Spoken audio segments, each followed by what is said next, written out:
depends on your skin type. I use Stay Spray. I love it. It smells delicious.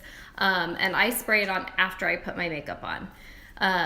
Sometimes before, it kind of depends, but I typically don't use it before and after. I found that if I use too much, it can almost have the opposite effect. So a setting spray can be helpful.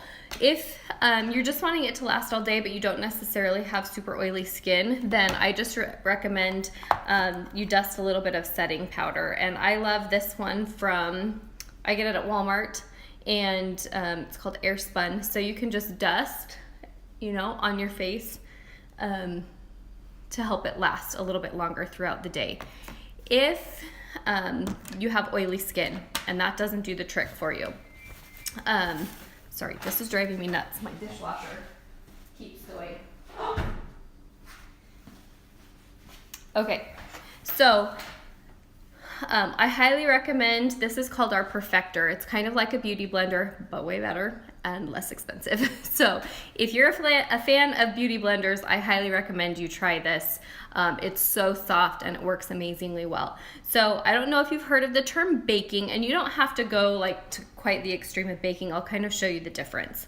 So what I like to tell people is you get your blender a little bit damp and then add your powder to it, and you're just gonna press in those areas where you feel like you get more oily or where you have more slipping throughout the day. So you can really blend that in right away. Now, if you're baking, you do a heavy, I'll have to see if you can, so you're gonna do a heavy layer like this if you bake. And what you do is you basically leave it there, and you're gonna move on to doing your eyes, or you're gonna move on and you're gonna let it sit. And basically why they call it baking is because you're letting your the temperature from your skin basically bake that powder into your foundation or your highlight, whatever you want to call it. And that's basically what you do. So you let it sit for a while to let your body warm it up and let it stay there. So what I would do, I'll move on and I'll just do my blush on the other side because I haven't done my blush yet today. And I think I'll use Sandstone, which is one of my favorites. It's a little bit darker, so I don't need a lot. Oh, my dishwasher's still being crazy. So you can move on and, do another, do something else. I'll do a little bit of my illuminator.